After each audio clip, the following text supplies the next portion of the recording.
হায়দ্রাবাদকে হারিয়ে চলতি আইপিএলের ফাইনালে প্রবেশ করল কেকেআর। যদিও এই ম্যাচের আগে সমর্থকেরা একটু চিন্তাতেই ছিলেন, কারণ ইংল্যান্ডের opening wicketkeeping batter Phil Salt দেশে ফিরে গেছেন, আর তাই রাহমানুল্লাহ গুরবাজকে দেওয়া হয় সুযোগ।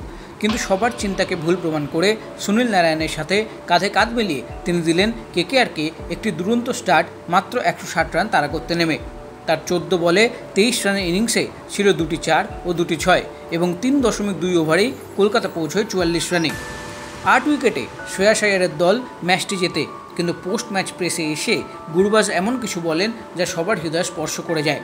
গ্রুপ পর্বে মুম্বাই ম্যাচের আগে তিনি আফগানিস্তান ফিরে যান তার অসুস্থ মাকে দেখতে। তারপর ফিরে এসে প্রথম ম্যাচ সোজা এই কোয়ালিফায়ার 1 ম্যাচ শেষে তিনি জানান যে তার মা এখনও হাসপাতালে আছেন, প্রতিদিন তার সাথে যোগাযোগ আছে।